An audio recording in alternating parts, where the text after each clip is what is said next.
नमस्कार मित्रों, आज हम चर्चा करने वाले हैं हाइड्रोजन उत्पादन संयंत्र में सुरक्षा सावधानियों के ऊपर। हाइड्रोजन उत्पादन के लिए जनरली वाटर का हाइड्रोलिसिस किया जाता है, पानी में करंट प्रवाहित किया जाता है जिससे कि वो हाइड्रोजन और ऑक्सीजन में टूट जाते हैं। हाइड्रोजन को कंप्रेस करके सिलेंडर में भरा जाता है, फिर इस सिलेंडर को हाइड्रोजन सप्लाई करने के लिए भेजा जाता है। तो जहाँ पे भी इस प्रकार का हाइड्रोजन का उत्पादन हो रहा है, ऐसे संयंत्रों में क्या क्या सुरक्षा सावधानियाँ रखी जानी आवश्यक है, इसके बारे में आइए हम चर्चा करते हैं। सबसे पहला इम्पोर्टेंट चीज़ जो जानना जरूरी है वो है इलेक्ट्रोलाइज़र का कक्ष, यानी जहाँ पर कि वाटर में से हाइड्रोजन ऑक्सीजन अलग हो रहा है वह कक्ष, और कंप्रेशन कक्ष जहाँ पर उसको कंप्रेस किया जाएगा हाइड्रोजन को वो कक्ष, और स्टोरेज जहाँ पे स्टोर करके रखा जाता है वो कक्ष अलग अलग होना चाहिए। ये रिकमेंडेड है। छत्तीसगढ़ कारखाना नियम में इसके बारे में क्लियर ये बताया गया है। तो छत्तीसगढ़ कारखाना नियम में और क्या क्या चीज़ें बताई गई हाइड्रोजन प्लांट के लिए, आइए हम एक एक करके देखते हैं। एक और बताया गया है कि हाइड्रोजन की प्यूरिटी की जांच कॉम्पिटेंट पर्सन के द्वारा हर एक घंटे होना चाहिए। ये भी एक लीगल रिक्वायरमेंट है। और ये भी कहा गया है कि 3 स्थानों पर शुद्धता की जांच की जानी आवश्यक है। सबसे पहला है इलेक्ट्रोलाइज़र कक्ष में जहाँ पे हाइड्रोजन पैदा हो रहा है, दूसरा कंप्रेसर के सक्शन पे जहाँ पे वो कंप्रेस होने के लिए घुसने वाला है उस जगह पर, और एक गैस होल्डर के सिरे पर, यानी गैस होल्डर में जहाँ वो उसको स्टोर करने के लिए गैस को भेजा जा रहा है तो उसके ही एंड में जहाँ वो घुसने वाला है गैस होल्डर में, वहाँ पर इनकी शुद्धता की जाँच होनी चाहिए हाइड्रोजन की। एक कॉम्पिटेंट पर्सन के द्वारा प्योरिटी की जांच की जाती है और जांच के परिणाम को एक रजिस्टर में अंकित किया जाता है कॉम्पिटेंट पर्सन के द्वारा ही और उसके हस्ताक्षर के साथ। कहीं कहीं पे शुद्धता की जांच के लिए ऑटोमेटिक व्यवस्था भी हो सकती है कि कंटिन्यू शुद्धता की जांच चल रही है। ऐसी अवस्था हो तब भी कम से कम एक स्थान पर, यानी कि कंप्रेसर के सक्शन सिरे पर हर घंटे कॉम्पिटेंट पर्सन के द्वारा जाँच किया जाना आवश्यक है। अब ये प्योरिटी की जाँच की जाएगी तो इसका पैमाना क्या होगा, वो है 98% से कम शुद्धता पर उसको कंप्रेस नहीं करना है, और जो भी हाइड्रोजन है उसके कम से कम 2 होल्डर्स जरूर होने चाहिए, 2 अलग अलग जगह पर रखने की व्यवस्था होनी चाहिए, और ये दोनों जो होल्डर्स हैं वो किसी भी इंटरलॉकिंग के माध्यम से जुड़े नहीं होना चाहिए। एक और इम्पॉर्टेंट चीज़ जो उसमें बताया गया है छत्तीसगढ़ फैक्ट्री रूल में, वह है कि एक समय में एक गैस होल्डर ही कंप्रेसर लाइन से जुड़ा होना चाहिए। और एक इम्पॉर्टेंट व्यवस्था के बारे में बोला गया है कि होल्डर में गैस खाली होने से पहले कम से कम 1 फुट ऊपर या 12 इंच ऊपर ही अलार्म बज जाना चाहिए ताकि पूरा खाली ना हो पाए वह गैस होल्डर।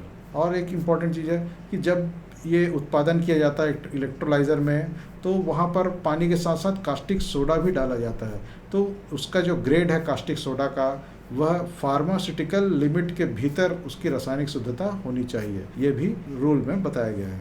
और एक इम्पॉर्टेंट व्यवस्था के बारे में बोला गया है कि कनेक्शन को किसी भी तरीके से गलत तरीके से न लगाया जाए ताकि पोलैरिटी चेंज हो करके सारा प्रोसेस उल्टा ना हो जाए।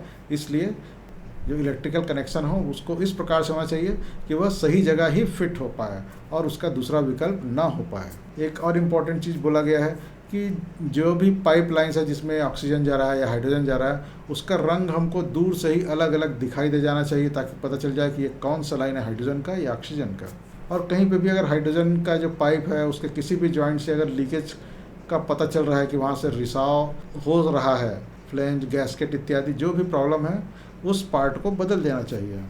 जब किसी पाइप को बदल दिया गया है तो वहाँ पर पहले हवा भरा हुआ रहता है, उसमें सीधे सीधे हाइड्रोजन नहीं छोड़ सकते, उसको पर्जिंग किया जाएगा, किसी दूसरे गैस जैसे कि CO2 पहले उस पाइप में प्रवाहित किया जाएगा ताकि वह ऑक्सीजन को रिप्लेस कर दे, उसके बाद फिर हाइड्रोजन भरा जाएगा ताकि कोई भी घटना दुर्घटना ना हो पाए। एक और इम्पॉर्टेंट चीज़ जो ध्यान रखा जाना जरूरी है कि सभी जितने भी उस प्लांट में जहाँ पे हाइड्रोजन उत्पन्न हो रहा है, कंप्रेस हो रहा है या स्टोर किया जा रहा है, उस पूरे प्रेमाइस में कहीं पे भी साधारण तरीके का इलेक्ट्रिकल फिटिंग यूज़ नहीं होगा, चाहे वो बल्ब हो, पंखा हो या कोई भी इलेक्ट्रिकल इक्विपमेंट हो, वो सब फ्लेम प्रूफ प्रकार का ही होना चाहिए ताकि किसी भी प्रकार से लीकेज होने पर आग न लग पाए और ख़तरा बढ़ न जाए। एक और इम्पॉर्टेंट चीज़ है कि हाइड्रोजन प्लांट में जगह जगह पर यह प्रदर्शित होना चाहिए कि धूम्रपान निषेध है, आग जलाना निषेध है, अति ज्वलनशील पदार्थ का क्षेत्र है इत्यादि, ताकि सभी लोग सतर्क रहें और कोई भी गलती करके बड़ी दुर्घटना को निमंत्रण न दे पाएँ।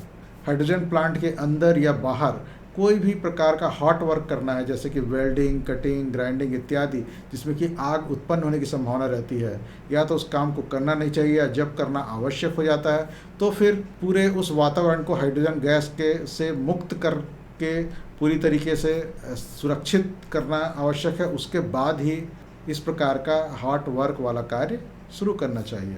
और एक चीज़ ध्यान रखें कि ये इस प्रकार के कार्य करने के लिए एक प्रशिक्षित सुपरवाइज़र, क्वालिफाइड सुपरवाइज़र के अंडर में ही सारे कार्य होने चाहिए। इसका ज़रूर ध्यान रखा जाए। और जो भी व्यक्ति हाइड्रोजन प्लांट में ड्यूटी कर रहा है उसकी सही तरीके से उसके क्वालिफ़िकेशन, उसका एक्सपीरियंस, उसका नॉलेज टेस्ट होना चाहिए, उसको सही ट्रेनिंग होनी चाहिए। उसके बाद ही उसको वहाँ पर कार्य में नियोजित किया जाना चाहिए।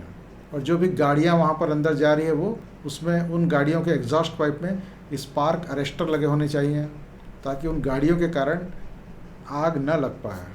और कोई भी टूल जो यूज़ किया जाएगा उस हाइड्रोजन प्लांट में वह नॉन स्पार्किंग टाइप का होगा, इसका भी ध्यान रखा जाए।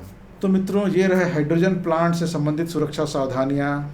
अगर ये आपको पसंद आया हो तो इसे लाइक ज़रूर करिएगा। और अब तक अगर आपने इस चैनल को सब्सक्राइब नहीं किया है और पहली बार आप इस चैनल के वीडियो को देख रहे हैं तो इस चैनल के अंदर चले जाएं और कुछ वीडियो, कम से कम 2-4 वीडियो देख लें और डिसाइड करें कि ये चैनल आपके काम का है कि नहीं, फिर चैनल को सब्सक्राइब करें। और अगर आपका कोई सुझाव हो तो कमेंट बॉक्स में डाल दीजिए।